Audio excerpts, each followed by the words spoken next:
अस्सलाम वालेकुम and welcome to hello Karachi और मैं हूं आपकी होस्ट डॉक्टर आफिया। हम जब भी दुआ करते हैं तो हम हमेशा सेहत और तंदुरुस्ती की दुआ करते हैं और अल्लाह करे सब लोग सेहत और तंदुरुस्त ही हों। लेकिन अल्लाह कभी कभी अपने बंदों को जो है वो आजमाता है, कोई बीमारी दे के, कोई आजमाइश दे के, और फिर हम में से ही ऐसे लोग चुनता है जो हमको उस आजमाइश से बाहर निकालने में मदद देते हैं। आज मैं मौजूद हूँ जी Sindh institute of child health and neonatology में, जो कि गवर्नमेंट का एक ऐसा इदारा है जहाँ पे बिल्कुल इंटरनेशनल स्टैंडर्ड्स के अकॉर्डिंग ट्रीटमेंट किया जाता है नौज़ायदा बच्चों से लेके 15 साल तक की उम्र के बच्चों का। और ये ट्रीटमेंट होती है कम्प्लीटली फ्री ऑफ कॉस्ट। और अगर हम देखें इनके स्टैंडर्ड्स, तो स्टैंडर्ड बिल्कुल ऐसे हैं जैसे किसी भी इंटरनेशनल हॉस्पिटल के होते हैं। तो आइए आप और मैं आज चल के देखते हैं कि यहाँ कौन सी फैसिलिटीज़ मौजूद हैं और ये इदारा किस तरह परफॉर्म कर रहा है।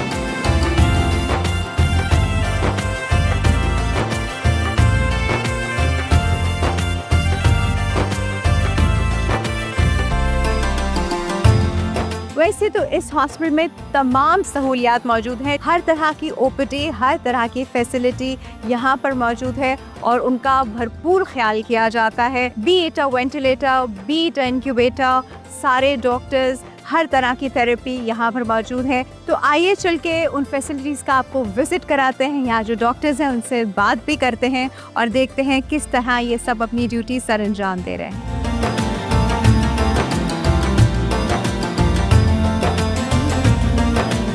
इस वक्त हमारे पास एक छोटी सी बच्ची के वालिद साहब मौजूद हैं जो कि रिसेंटली एडमिट हुई थी और आज यहाँ से बिल्कुल ठीक होके डिस्चार्ज होके जा रही है। तो उनसे थोड़ी सी बात करते हैं, उनका ख्यालात पूछते हैं, उनसे पूछते हैं कि उनको किस वक्त कैसा महसूस हो रहा है, बच्ची के साथ क्या प्रॉब्लम थी। अस्सलाम वालेकुम। वालेकुम सलाम। क्या नाम है आपका? मेरा नाम मोहम्मद अनस। क्या वजूहात थी जिस बिना पे बच्चे को यहाँ लाना पड़ा? असल में ये कल जिना में ऑपरेशन हुआ था वाइफ का मेरे ना, वहाँ एडमिशन हुआ। थोड़ा ये बता रहे थे बच्ची को थोड़ी बहुत प्रॉब्लम हुई है पैदा होने के टाइम में ना, सांस की प्रॉब्लम हो रही थी लेने में। तो उसके बाद उन्होंने वहीं 1-2 घंटे 10 बजे तकरीबन ये बच्ची मेरी पैदा हुई थी, उन्होंने 2-3 घंटे वहीं एडमिट कर रहे थे। उन्होंने बोला हम अपनी दूसरे हॉस्पिटल में इनको रिचार्ज करेंगे, वो भी हमारा इदारा है ना। तो हम उसमें टेंशन में थे थोड़ा, कहीं हमें यहाँ वहाँ भागना नहीं पड़े। मगर इस इदारे को देख के माशाल्लाह कल से बहुत खुशी हो रही है, दिल से दुआएं निकल रही हैं। अल्लाह जो इनको सपोर्ट करता है इदारे को, उनको कामयाब करे। बच्ची माशाल्लाह बहुत अच्छी हो रही है, और भी बच्चे यहाँ से रिचार्ज होके गए मगर माशाल्लाह हमारी बच्ची बहुत बेहतर हो गई है। जब इस तरह का कोई केस होता है खुदा न खास्ता किसी फैमिली में, तो वालिदैन को वैसे तो परेशानी ऑब्वियसली बच्चे की होती ही है, लेकिन साथ में ये भी होता है कि अगर बच्चे को वेंटिलेटर पे डालना पड़ा या बच्चे को इंक्यूबेटर में रखना पड़ा तो खर्चा बहुत होता है। तो आपको ऐसी कोई परेशानी? असल में जब ये कल मैंने वहाँ भी रिक्वेस्ट करी, जब बच्चा पैदा हुआ था उन्होंने बोला आपका बच्चा हमें ना बच्चा वार्ड में भेजेंगे। अब वहाँ पर अब हमें टेंशन हो रही थी, अभी पैसे इतना अफोर्ड कर नहीं पा रहे हैं, थोड़ी नौकरी की प्रॉब्लम हो गई थी, तो इस टेंशन में थे कि अब क्या होगा। मगर अल्लाह का शुक्र है इस इदारे ने ना हमारा 1 रुपया खर्च हुआ, बस बच्चे को भी यहाँ लेके आया, वो भी फ्री में आया बच्चा एक तरीके से, कोई पैसा पाई नहीं है, सब कुछ फ्री है माशाल्लाह, ट्रीटमेंट फ्री हुई, सब फ्री है, कोई टेंशन नहीं है। चले हमारी दुआ है कि अल्लाह बच्ची के नसीब भी अच्छे करे और इसके नसीब से जो वालिदैन के नसीब भी बच्चों के नसीब के साथ ही जुड़े होते हैं। तो आप लोग खुश रहें और बहुत सेहतमंद बच्ची हो, बहुत ब्राइट फ्यूचर, बहुत अच्छे नसीबों वाली बच्ची। आमीन।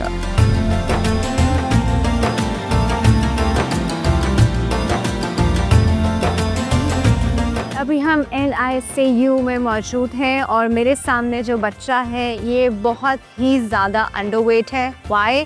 बिकॉज ये बहुत ज़्यादा प्रीमेच्योर बेबी है जो कि 28 वीक्स में डिलीवर हुआ है।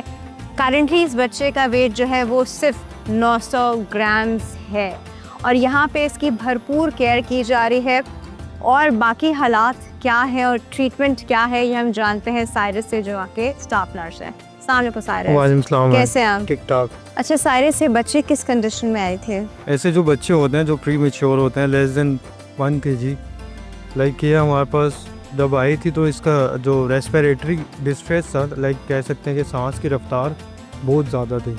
इससे ये होता है कि ये बच्चों में जो इनके लंग्स होते हैं वो प्री मेच्योर होते हैं और इनको इंक्यूबेटर की नीड होती है। अच्छा मुझे बताएं कि डिस्चार्ज क्राइटेरिया क्या है, क्या वेट होगा, क्या इसके वाइटल्स होंगे, तब डिस्चार्ज का सोचा जा सकता है?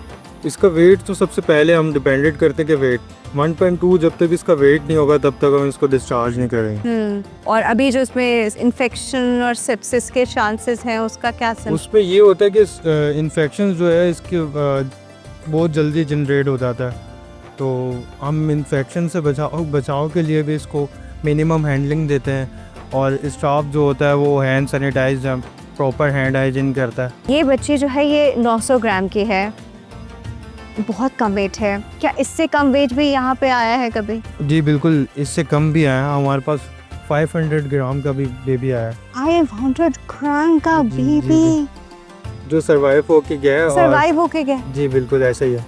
जबरदस्त। 3 महीने तक वो यहाँ पर मतलब NICU में था, और उसके बाद उसने बहुत मतलब यहाँ के स्टाफ ने भी बहुत उसके साथ केयर किया है, और बच्चे की भी फाइट ज़्यादा थी। अच्छा ये जब बच्ची आई थी और अब इसके वाइटल्स किस सिचुएशन में हैं? जब ये बच्ची आई थी तब इसका जो टेम्परेचर था वो कम था, हाइपोथर्मिक क्या? हाइपोथर्मिक था, क्योंकि ये बच्चों में टेम्परेचर जो होता है अमूमन मेंटेन नहीं कर पाते, तो इसलिए इसका अभी तो फ़िलहाल टेम्परेचर मेंटेन है, अच्छा टेम्परेचर है। और दूसरा ये है कि अभी इसको डबल ऑक्सीजन पे लिया गया। बहुत शुक्रिया साहिर, Thank you, thank बहुत you, ma'am. शुक्रिया।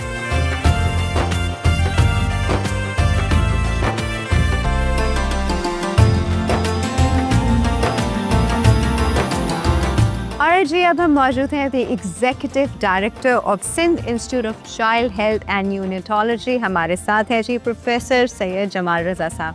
अस्सलाम वालेकुम सर। अस्सलाम वालेकुम जी। कैसे हैं आप सर? मैं बिल्कुल ठीक हूँ सर अभी आपसे बात करने से पहले मैं थोड़ा सा हॉस्पिटल देख रही थी। What an amazing facility it बहुत बहुत इज, शुक्रिया। जो कि बिल्कुल अनइमेजिनेबल वाली सिचुएशन है कि you know you are not thinking कि कोई गवर्नमेंट हॉस्पिटल इतना वेल इक्विप्ड हो सकता है। So what was the thought behind it? कब शुरू हुआ ये सब? ये आगाज़ तो इसका अस्पताल जहाँ अभी आप बैठे हैं विज़िट करके आई हैं, इसमें हमने शुरू किया 2022 अगस्त में। 3-3.5 साल का अरसा गुजरा है, और अल्हम्दुलिल्लाह ये एक अस्पताल से हमने आगाज़ किया था, और इस वक्त 8 अस्पताल हमारे सिंध के मुख्तलिफ शहरों में काम कर रहे हैं। यहाँ क्या क्या फैसिलिटीज़ मौजूद हैं? 2 प्रॉब्लम है पाकिस्तान में कि जो नौज़ायदा बच्चे हैं, इन्हें पैदाइश से लेकर और 28 दिन तक के बच्चे, उन्हें हम नौज़ायदा या न्यूनेट कहते हैं, तो उनकी शरह मौत पाकिस्तान में बहुत ज़्यादा है। क्या क्या रीजंस हो सकते हैं उसके? उसके बहुत सारे रीज़न्स हैं। माँ से शुरू करते हैं। सबसे पहले तो माँ की सेहत ठीक नहीं होती, और मदर्स जो है वो एनीमिक होती हैं, मदर्स खुद मेलनरिश्ड होती हैं, और फिर एंटीनेटल केयर नहीं है, सारी जगहों के ऊपर मौजूद नहीं है या लोग जाते नहीं हैं। तो जाहिर है जब एंटीनेटल केयर, माँ की सेहत का एंटीनेटल केयर से क्या मुराद है सर? वो भी थोड़ा बता मतलब ये दीजिए। कि दौरान हमल जो माँ का जो ख्याल रखना होता है, या माँ जो अपना चेकअप कराती है, और ये देखा जाता है कि उसको किस किस्म के मसाइल हैं हमल के दौरान, तो उनका तदारुक वहीं पे किया जाए तो बच्चा सेहतमंद पैदा होता है। और दूसरे इंटेंसिव केयर, यानी ये जो वेंटिलेटर और ये जो इस्तेमाल करने होते हैं या मौजूद ही नहीं है, और अगर मौजूद हैं तो इतने महंगे हैं कि आम आदमी की तो इस्तात से बाहर है उसका इलाज कराना। तो हमने तवज्जो दी कि यहाँ पे हम वो सर्विस सबसे पहले डेवलप करें कि जिसकी सबसे ज़्यादा ज़रूरत है। अगर रफली एस्टिमेट किया जाए तो रोज़ाना के हिसाब से कितने बच्चे ऐसे पैदा होते हैं जिनको फ़ौरन से इनक्यूबेटर की ज़रूरत होती है? 10% बच्चे, समझिए जितनी भी बच्चों की पैदाइश हो रही है उसमें से 10% बच्चे ऐसे होते हैं जिनको किसी न किसी न्यूनेटल सर्विस की ज़रूरत होती है। तो नंबर्स वैसे शायद इतने ज़्यादा ना हो, लेकिन हमारी आबादी और शरह आबादी इतनी ज़्यादा है इसके साथ से कि वो नंबर बहुत बढ़ जाते हैं, और चूँकि उसकी अवेलेबिलिटी भी नहीं है। अच्छा, मज़े की बात यह है कि एक तो अफोर्डेबिलिटी होती है ना, एक अवेलेबिलिटी है। ज़्यादातर इवन प्राइवेट अस्पतालों में ये फैसिलिटी अवेलेबल ही नहीं है। अगर मैं नाम नहीं लेना चाहूँगा, लेकिन बड़े बड़े प्राइवेट अस्पताल भी जो आपके जहन में आ रहे हैं, उनके अंदर इसके आधे इंक्यूबेटर भी नहीं होंगे कि जो हमारे अस्पताल में मौजूद है। हमारे साथ बड़े अच्छे डेडिकेटेड लोगों की टीम है। जाहिर है कोई भी अकेला आदमी ये काम नहीं कर सकता, तो माशाल्लाह से बड़े अच्छे डेडिकेटेड सेल्फलेस लोग हैं जो अपनी जॉब बड़े बड़े प्राइवेट अस्पतालों से छोड़ के हमारे साथ जुड़ गए हैं, सिर्फ इस बुनियाद पे क्योंकि हमारा जो विज़न है, जो हमारा खिदमत का जज्बा है, वो उनको नज़र आ रहा है कि हम उस कैटेगरी को सर्व कर रहे हैं जो सबसे ज़्यादा मजलूम है, जो सबसे ज़्यादा अंडर प्रिविलेज है। सो आई एम वेरी डेडिकेटेड। वो जो कहते हैं मैं अकेला ही चला था जानिब मंजिल, मगर लोग साथ आते गए और कारवां बनता गया। परफेक्ट परफेक्ट, बहुत शुक्रिया sir, Thank you thank very you much. So much, बहुत Thank you. शुक्रिया।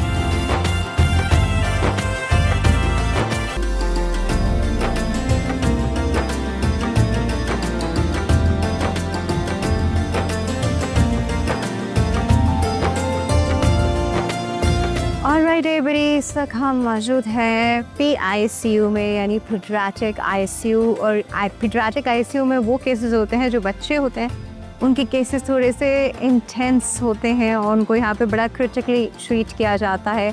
मेरे साथ इस वक्त मौजूद है यहाँ के इंचार्ज डॉक्टर उज़ैर, उनसे बात करते हैं। अस्सलाम वालेकुम सर। वालेकुम सलाम। कैसे हैं डॉक्टर मैं साहब? ठीक हूँ, आप कैसी हैं? अच्छा डॉक्टर साहब, अभी करंटली इस वक्त यहाँ पे क्या क्या केसेस मौजूद हैं?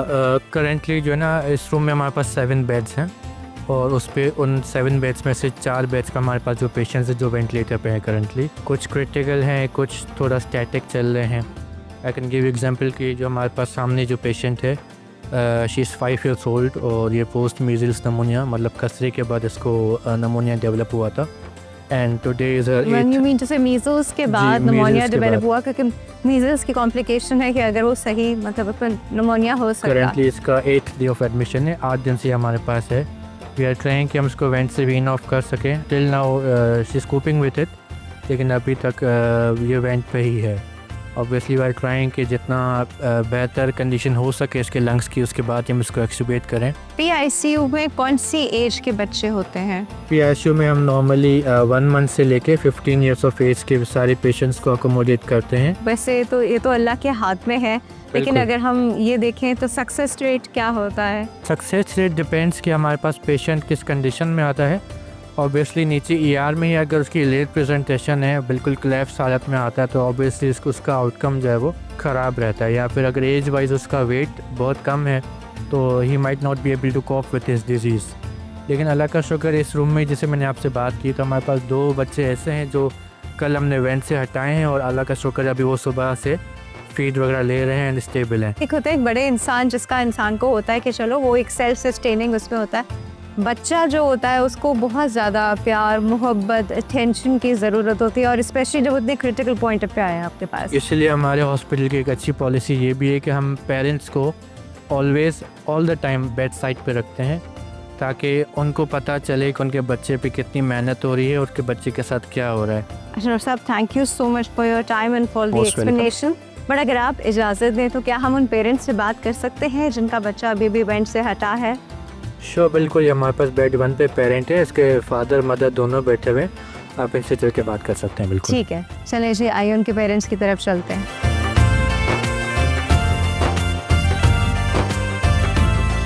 अच्छा जी, अब हम उन मदर के पास मौजूद हैं जिनका बच्चा अभी अभी वेंटिलेटर से हटाया गया है। द बच्चा इज़ डूइंग माशाल्लाह रियली वेल, लेकिन सिचुएशन क्या थी, किस वजह से बच्चा आया था, क्या हुआ था, ये हम उनकी मदर से ही जानते हैं। अस्सलाम वालेकुम। वालेकुम सलाम। क्या नाम है आपका? निमरा। निमरा, मुझे बताइए, ये आपका बेटा है? जी। क्या नाम है इसका? मोहम्मद दारिम। एज क्या है पहले मुझे बताइए। 11 मंथ। अच्छा, हुआ क्या था? इसका सीना खराब था, तो आवाज़ आ रही थी सीने में से ना, बहुत नाक भी बंद थी। मैं इमरजेंसी में लेकर आई तो उन लोगों ने इसका देखा तो उसकी पसलियाँ चल रही थी। कैसी सर्विसेज हैं यहाँ की? अच्छी हैं, देखें ना मेरा बच्चा किस हालत में आया था आज माशाल्लाह से। माशाल्लाह बिल्कुल ठीक ठाक, हेल्दी, स्माइल भी दे रहा है। बस सेहतियाब मुझे- होके घर जाए। एक और चीज़ बताइए कि कुछ मतलब यहाँ पे कितने आप लगे, आपके पैसे कितने लगे यहाँ पर? कुछ भी नहीं लगा, अच्छा, किसी चीज़ के free पैसे of नहीं cost। लिए जी। चले, आपको बहुत मुबारक हो, बच्चा आपका माशाल्लाह बिल्कुल ठीक है, हेल्दी है, और अब जल्दी से घर ले जाइए, खेले कूदे, बच्चे का बचपन एंजॉय कीजिए। जी बहुत शुक्रिया।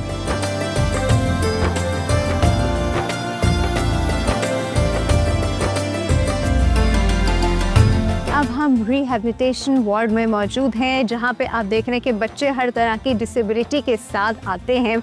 हर तरह की बीमारी के साथ आते हैं, क्योर किए जाते हैं, लेकिन क्योर होने के बाद उनकी रिहैब भी बहुत ज़रूरी है। उनको दोबारा ज़िंदगी की तरफ लाना, तो इस कमरे में इतने रंग देख के आपको ज़िंदगी का एहसास तो ज़रूर हो रहा होगा। यहाँ पर एक्चुअली होता क्या है ये हम जानते हैं डॉक्टर लाजवंती से। Hello doctor Lajwanti. Hello doctor Afia. कैसे हैं आप? बिल्कुल ठीक। बिल्कुल ठीक है, बिल्कुल ठीक ठाक। इस रूम में आके जो एक एहसास हुआ है, भी मैं ऐसे बच्चों से और ऐसे वालिदैन से मिलकर आ रही हूँ जिससे ऑब्वियसली बात कर रहे हैं और सब में एक अजीब स्टेट में चला जाता है इंसान, लेकिन यहाँ आके लग रहा है कि हम वापस ज़िंदगी की तरफ आए हैं। तो इस रिहेबिलिटेशन वार्ड में क्या क्या होता है? So Dr. Afia, we are providing 4 services under one roof. That includes physiotherapy, occupational therapy, speech therapy and psychology. So हमारे पास जब बच्चा इनरोल हो रहा होता है तो हम मल्टी डिसिप्लिनरी टीम हमारे पास काम कर रही है जो 4 पैरामीटर्स पे एक बच्चे को असेस कर रही है। साइकोलॉजिस्ट उसको एक दिमागी तौर पे असेस करेगी भाई उसका मेंटल लेवल कहाँ पे मीट कर रहा है। यहाँ पे वी आर ट्रेनिंग पेरेंट्स ताकि वो बच्चे को घर पे भी उसी मैनर में लेके चलें। Similarly goes for physiotherapy. We assess. I being a physiotherapist, I assess like patients को हम physically दें कि physically उसको क्या needs है। Occupational therapy एक occupation बच्चे का क्या है, जैसे आपका शोबा है, you are a dentist, I am a physiotherapist, लेकिन बच्चे का शोबा तो खेल कूद है ना, तो उसको उन चीज़ों में एक्टिविटीज़ में इंडल्ज करना एक occupational therapist का रोल है। फिर आते हैं स्पीच थेरेपिस्ट। आजकल जैसे हमारे पास ऑटिज्म के बच्चे, म्यूटिज्म आ रहा है बच्चों में, बच्चा बोल नहीं पा रहा या डिलेड है, तो हम उसको फिर स्पीच थेरेपी के अकॉर्डिंग उसको असेस कर रहे हैं। अगर बच्चा देर से बोल रहा है सो दैट इज़ समथिंग जो अलार्मिंग है आपके लिए, तो हम उसको उस बच्चे को फिर उसी डोमेन में लेके फिर हम न्यूरोलॉजिकल असेसमेंट भी उसको करवाते हैं। Okay so this rehab is already running through, like हमारे पास जो पूरा रिहैब है वो एक न्यूरो रिहैबिलिटेशन डिपार्टमेंट के से हमारे पास डिनोट होता है। अच्छा, यहाँ मैं बहुत सारी ऐसी चीज़ें देख रही हूँ, कुछ बॉल्स ऐसी देख रही हूँ, कुछ टेबल्स ऐसी हैं जिनके ऊपर मुझे लग रहा है कि शायद प्रॉब्ली बैठ के बच्चा अपने पाँव, ये किस फंक्शन के लिए है? हमारे पास डिफरेंट, जैसे अगर मैं बीइंग अ फिजियोथेरेपिस्ट बात करूँ तो हमारे पास सीपी चेयर होती है। सेरिब्रल पैल्सी के बच्चे जिनको बैठने में मसला है या उनकी कोर मसल वीक है या उनको प्रॉब्लम, पहला तो सिटिंग है ना, ज़्यादातर आप खड़े तो नहीं रहते हैं ना, नहीं। So we have develop like corner chairs हैं, सीपी चेयर जिनको बैलेंस में फिर उन्हीं को डिज़ाइन इस तरह से किया कि हम उनको एक्टिविटी बेस्ड बिठाएं। अच्छा, बच्चा बैठ के बोर भी ना हो और एक्टिविटी भी चलती रहे। बिल्कुल। सिमिलरली ऑक्यूपेशनल थेरेपिस्ट भी उसी अप्रोच पे काम कर रहा है। टेबल सेटिंग करवा दी, कॉर्नर सेटिंग करवा दी, उसी में प्ले थेरेपी में इन्वॉल्व कर दिया बच्चे को। अगर हम बात करें तो कितने केसेस जो हैं यहाँ पे आप लोग ट्रीट कर चुके हैं? अच्छा, हमारे पास जो रिहैबिलिटेशन डिपार्टमेंट हमने ओपन किया है वो स्टार्ट हुआ हमारे पास अप्रैल 2023। अप टिल नाउ हम मोर देन 14,000 बच्चे देख चुके हैं। ज़बरदस्त, वेरी नाइस।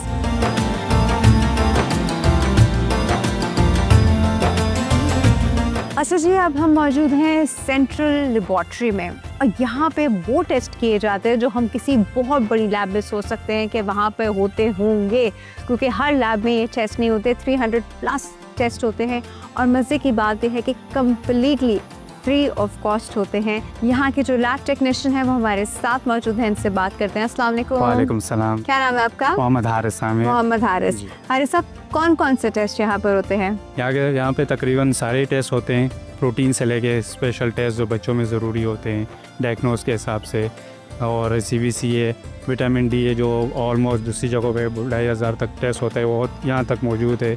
हार्मोन्स के टेस्ट होते हैं तो जो बच्चों में ज़रूरी होते हैं। रेटिक काउंट होता है जो बहुत रूटीन के हिसाब से स्पेशल टेस्ट है बच्चों के साथ, और तकरीबन सारे टेस्ट यहाँ फ्री ऑफ कॉस्ट होते हैं। सबसे ज़्यादा इम्पोर्टेंट चीज़ जो लैब में होती है, जो हम लोग अक्सर टेस्ट पे करते हैं, वो होता है एक्यूरेसी लेवल। जी। रिजल्ट कितना एक्यूरेट आ रहा है, तो यहाँ की एक्यूरेसी लेवल क्या है? हमारे पास जदीद मशीनें जो हेमाटोलॉजी की, केमिस्ट्री की जो एडवांस है आजकल, और जहाँ दूसरे हॉस्पिटल्स में तो भी हमारे पास मौजूद होते हैं, तो हमारे एक्यूरेसी और उनके साथ बिल्कुल परफेक्ट मैच करती है। अच्छा हारिस साहब, ये बताइए कि पर डे कितने टेस्ट यहाँ पर होते हैं?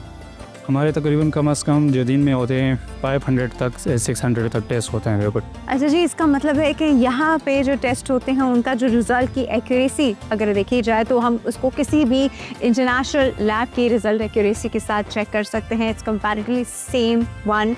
दूसरा, फ्री ऑफ कॉस्ट ये सारी सर्विसेज जो है सबको प्रोवाइड की जाती है, जो कि बहुत बड़ी बात है। बहुत शुक्रिया आपका, थैंक यू सो मच।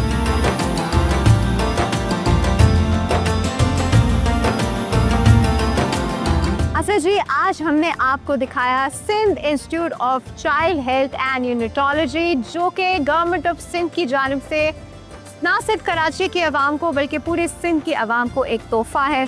और यहाँ आपने देखा कि किस तरह बिल्कुल इंटरनेशनल स्टैंडर्ड्स के अकॉर्डिंग जो है बच्चों की ट्रीटमेंट हो रही है, चाहे वो बिल्कुल नौज़ायदा बच्चे हो या 15 साल तक की उम्र के बच्चे, उनकी ट्रीटमेंट हो रही है और कम्प्लीटली फ्री ऑफ कॉस्ट हो रही है। इस हॉस्पिटल को चलाने के लिए हुकूमत सिंध तो अपना भरपूर किरदार अदा कर ही रही है, लेकिन साथ साथ हमको भी अपना रोल प्ले करना चाहिए।